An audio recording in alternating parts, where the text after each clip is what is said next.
This screams man cave on the road, so this is really cool. We're Mika and Reggie, camping newbies intrigued by the RV lifestyle. He's a concrete camper who loves concrete pads, manicured lawns, and beautiful views. And I'm the concrete glamper. I love campsite decor, and more is more. On the weekends, we've moved from the couch to camping. And as Southerners, we always tow our hospitality and charm as we chase the sun, sand, and sea in our RVs.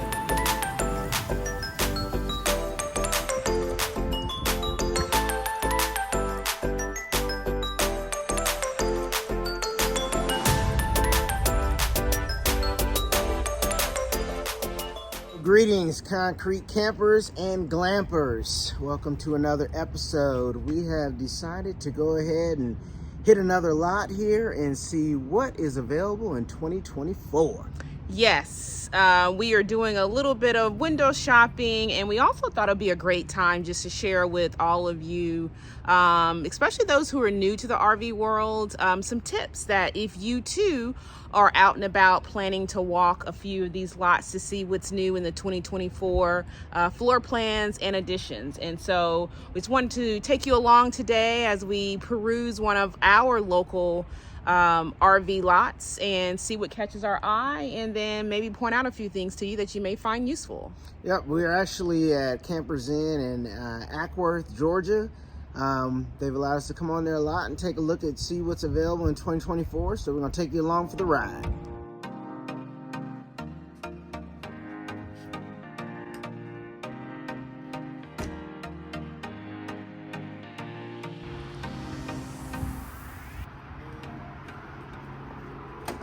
So we are going to take a peek into this 29.5 RL. Okay, so our first RV that we stepped into is actually a fifth wheel. It's a 2024 Grand Design Reflection, and looks like I got a cheat here. The numbers on it is going to be a RF 295 RL 2024. Again, reflection made by Grand Design. So I think my first impression of this is it's a rear living, which is nice. I think it's a good use of space that they have. You've got the dinette there to the left. Then you got a couple of stadium seating chairs right across from the TV with a fireplace, which is always a great thing that we've always looked for, right? Like when we're looking for an RV, one of the requirements that we do look for is a fireplace. I think this island hard surface is really nice. It looks like they've done some outletting here on the island, as well. It's a deep sink that they offer too, which is nice, like almost like a farm sink. That's kind of cool.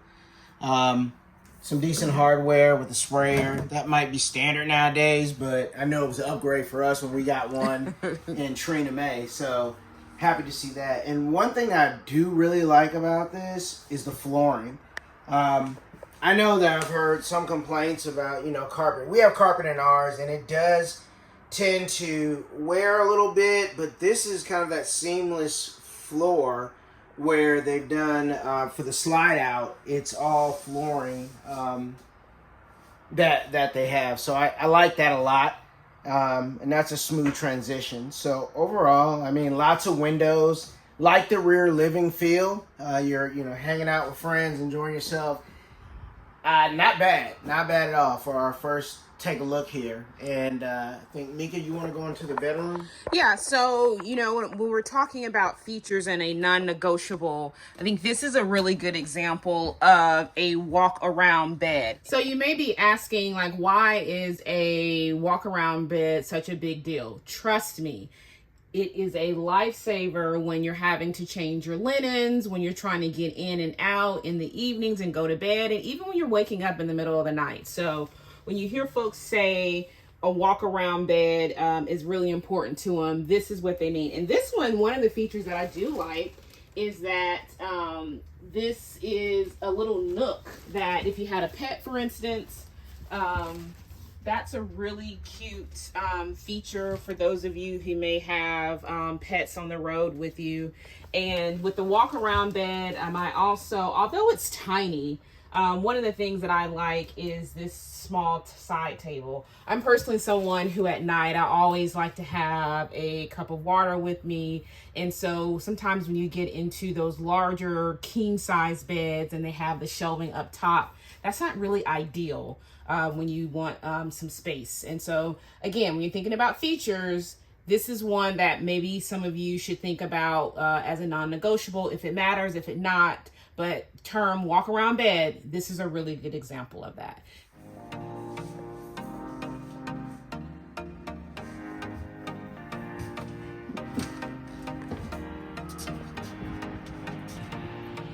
Well, just to give you a little outside look from a storage perspective, it looks like they give you plenty of storage here, a pass-through area. That's a good amount of storage. I like that. As well as you get your power cord, 50 amp. I'm sure you can probably pass it up through here. You got a couple GFI outlets here, and one of my favorites, slam latches. Definitely like that on here. Why do you like slam latches so much? Because previously on our first rig that we had on Essie, we had these latches, and they have some of them here. I think it's for your propane. But the issue is that sometimes these would get loose, come apart, seize up, and to me, they're flimsy. Having experienced them, they seem like they're more prone to pop open or shift on you, move on you. So I like these full slam latches. So that's my preference, and we're fortunate to have those right now on Trina May. So I enjoy that.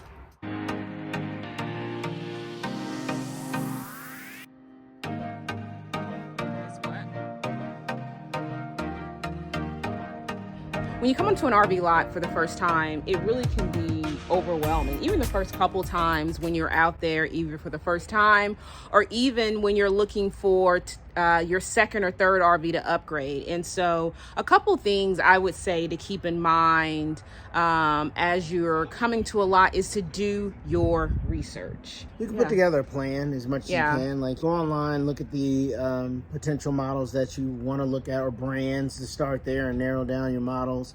Identify some of your essential requirements. Do you want a bunkhouse? Do you want a rear living? Do you want a front living? Do you want a kitchen? Do you want an island? You know, just some of these things. How much outdoor storage do you need? You know, and 50 amp versus 30 amp. What are you looking for? So those are some of the things, just some of the basic things you may want to just put down in your head of, all right, ideally these are the things. And then of course the big thing is budget, right? What do you want to spend?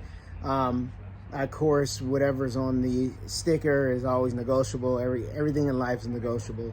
So, but I think having a general idea of a price range, because that also will help determine if you can look at a Class C or a Class A, or hey, you can X those off immediately and you can go straight to maybe a fifth wheel or your travel trailers. And I think, to me, the overall goal is you're trying to narrow your focus. And so the more things that you can identify ahead of time, so when you come on the lot, you can immediately say, yes, I like this, no, I don't like that, the better your experience will be. Because this is a good example of some of the RVs, they have to open the doors for you, where some lots you can just meander at will, and you know, that can get tedious, that can get time consuming.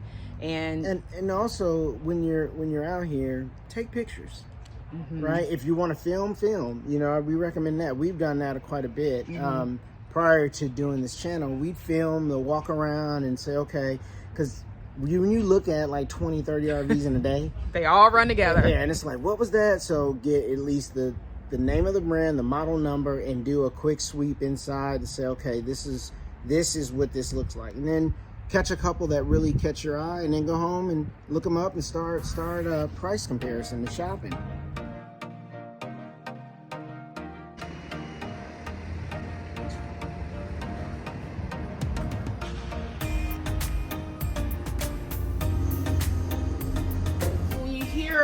Us always encouraging folks to think about a floor plan and how that can help make a decision on what type of style of RV that you like. This is a 2024 Momentum. It is a fifth wheel. It's also a toy hauler.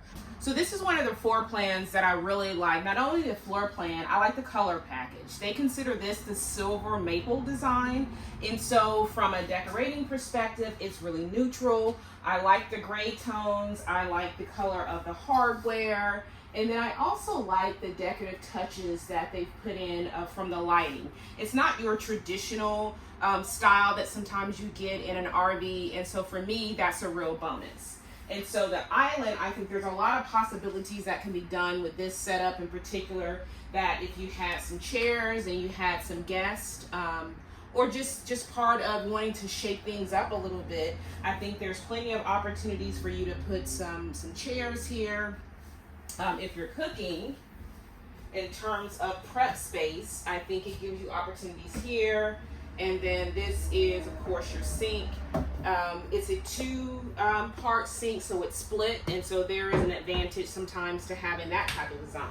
From a decorating perspective, you know, there's countertop space, and so you could certainly put something here. That's not going to interfere with you washing dishes. You could put you a little tray here, and have something that can permanently go in this area. And then if you turn around a little bit on the gas range, really nice 4-burner range, really nice stove. Insignia is the design, but it's really girthy, and so that's really nice. Your typical microwave, and then you have some storage up there. I like this really decorative design, and then your storage on the side. It's probably your standard. I wouldn't consider this really deep, but you do have 3 shelves, and so that gives you a lot of opportunity for storage. And then some of the drawers on the side and below, I think these are true to size in terms of the width of the countertop. So there's a lot of opportunities for storage there. One of the other things that I like about this L-shaped island is the space down here. And so you have the double doors here, but voila, you have a trash can. Do not underestimate how valuable it is to have a space to put your trash can. Trust me on that. You may not think it's a big deal to get your trash can out of the way. You're like, hey, I can just throw something outside. Trust me, you're going to want a space to have a decent sized trash can inside of your rig. The other thing I do like is that they have these drawers. They're not very wide or deep, shall I say, but they're just enough. You're in a kitchen space, and so it's plenty of opportunity to put some knickknacks here or there. Up next, you have the refrigerator. A refrigerator is one of those things that I honestly don't have a serious preference for. Of course, this is a residential setup, tons of space, tons of freezer space. For our purposes and RVing on the weekends, it's a lot. I don't think we would ever truly fill all of that up unless we were entertaining a large group. What do you think? Do you have a preference on residential versus what we have? No, I haven't developed one yet. To be honest, I think, based on our camping needs, it's not a real factor, to be honest. But yeah, But the only thing I would say is I wonder if a residential cools down faster than the Domatic that we have. Yeah, so I would say this is a good example of either it's a non-negotiable for you or it's a feature. Maybe it's a deciding factor. Refrigerator is not a deciding factor on our list, at least right now. There's always a desire for us to have our refrigerator cool down more, but unless this is one, and we would have to read up on it, unless this is one that stays cool as you're moving and navigating travels, then it's not one that would make a difference for me. And so in this model, I don't know if this is a place where it's rest or if it's broken. I don't know. But just based off of where it is right now, if you come around here, Reg, you can see that you have the ability to attach it to the sofa to make this a full L. So that's one that it's a cute feature. What I do like is I do like the openness of this, that you can get a rug down. Again, this is a model that doesn't have vents in the floor. And so that rug can definitely stay down not only in the summertime, but it can stay down in the winter. And that just gives you another homey feel to this. And then your entertainment space. Although you don't have prime position in front of the television, I do like all of this. A fireplace is one of those features that is on our must-have list, because a fireplace makes a lot of difference as you go into these in-between seasons of fall and spring, and you don't want to use your propane to turn your heater on. These fireplaces really do produce some really nice heat and just make it really cozy of a space. And then again, some cabinets up here. They're not very deep, but it's still an opportunity that you can find something to go up there. So I think from that standpoint, it's a win. And then spaces on the side that you're decorating, I think it's really cute that you could put something here that could permanently stay, that wouldn't interfere with your fireplace. And then you also, I do like that there's a little bit of a lip between the television and this edge, that if you wanted to drape anything across here, there's a lip that heat is not going to impact any type of your decorative features that you may want to do. So up top, there's also some bonus area for if you had some kids to sleep, or if you wanted to use it for a bonus. So those are the few things that really stick out to me and caught my eye. One exciting thing that I think is pretty cool about this, at first I thought, oh, this must be the cupboard, or, you know, just a closet. No, no, no. Oh, wow. She's very a nice. toy haul. Yes. Yes, whole separate living area. This is really nicely done. You got, I think, you can make this into 2 beds, so that's really cool. The amount of space you get here, and I'm gonna guess bathroom. Oh, yes. Wow. So that's a bath and a half. That's a Yeah. fantastic feature. Yes, it is. So I think that's pretty cool. Along with, looks like you've got a separate door entrance. This screams man cave on the road. So this is really cool. You got TV, you got space, you got another seat back here. So this is endless possibilities, folks, of whatever you want to do with this. But this is super cool. And this is interesting.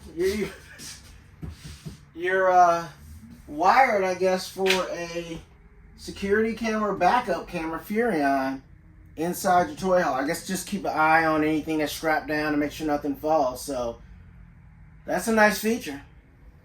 And so we'll take a quick peek in the bedroom and the main bathroom. Love this setup. This is one of the few times that I've seen a split. So in terms of, you have your sink, it's just your typical sink space, and your toilet, but so that it doesn't feel cramped, it's a walkthrough to the shower in the bedroom. And so that I like a lot. That you have 2 entrance points in here, but for the mere fact that they split the shower and the toilet area, I think that's a bonus. Thoughts on that? Yeah, this is a nice surprise, to be honest. I didn't expect this coming in here. 2 entryways is very nice. So this is well done. Good use of space. Wow, the shower is definitely a good setup. That's a nice idea. It's deep. Yeah. So they went down. That's sort of. So now you got some height. So it's at least about, probably about 6 inches down. About 6 inches down. Nice hardware. Very nice hardware. That's really nice. It's a nice touch. So this is the bedroom. This is a walk around bed. Is this really a queen, or is this an RV queen? What do you think? It looks like an RV queen. Yeah.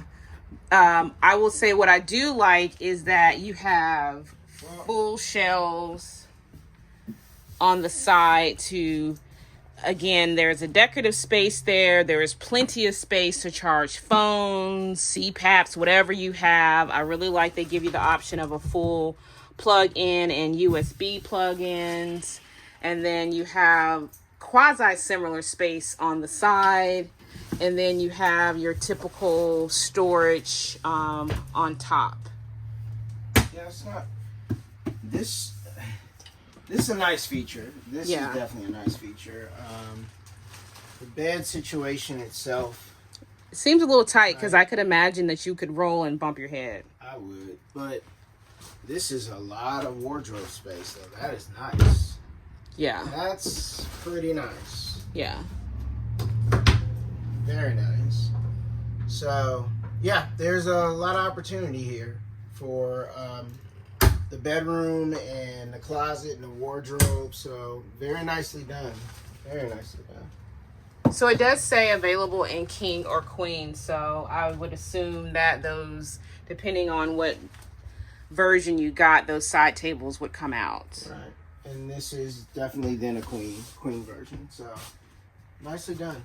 And the paint is very nice. Oh, look at there. Nice. Some additional storage on the side of here.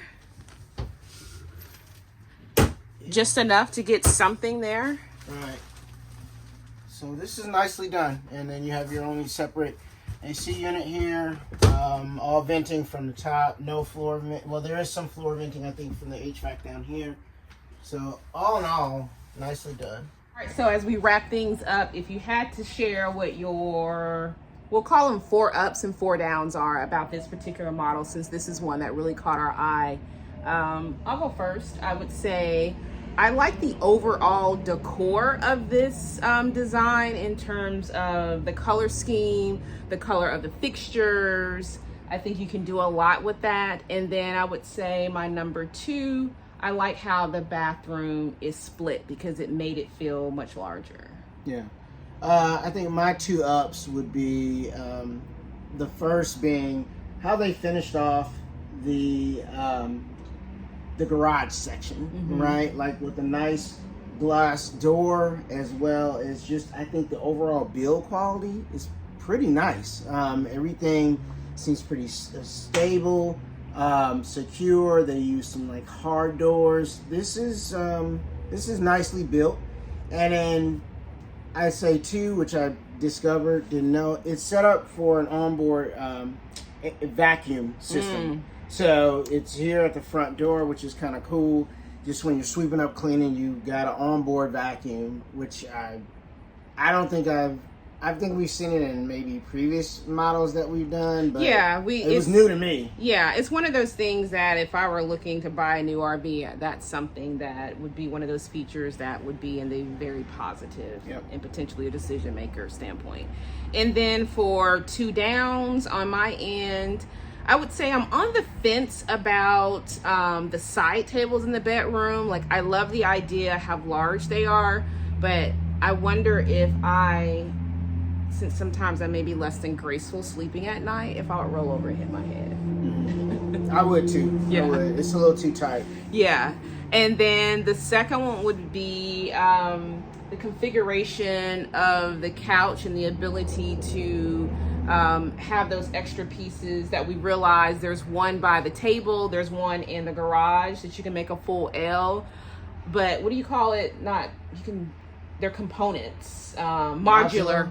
Yeah, I would have some concern over long term of moving those back and forth, damaging the floor, and then traveling down the road, that if some of those components that keeps it in place once you arrive, if they would shake loose or get wobbly over time. Yeah. I guess 2 downs for me. I just think, for me, the size of the kitchen. It's kind of awkward to me. Like, I know it's centered island, but I almost would have rather than do an island and then let this area go through. So that's one. And then other than that, that would be it, honestly. Yeah. I do like all the windows you get. Second down. Similar to Mika, the whole moving and modular system setup, like, I gotta move this and attach it here, but there's no prime position for TV. No prime position. Ideally, I guess, this is the best I'm gonna get, but there's not a lot of space, you know, and there's no 3-seater full couch. So I guess that would be my my second down for this location, for this RV.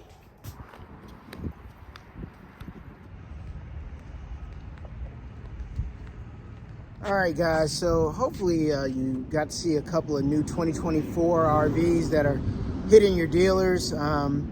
We just wanted to call out a couple things that maybe will help you, tips, tricks, things that we look for, our ups, our downs, on a quick review of a couple of travel trailer fifth wheels, and just want to share our experience. So let us know too that for some of you who, if you're planning to upgrade or purchase your first RV, let us know down below in the comments of what are some of your non-negotiables or some of your tips when you're out here trying to narrow down your search. And we hope that you find some of this information useful. We always encourage you to continue to like and subscribe to our channel. And with that, until next time, we'll continue to chase the sun, sand, and sea in our RV.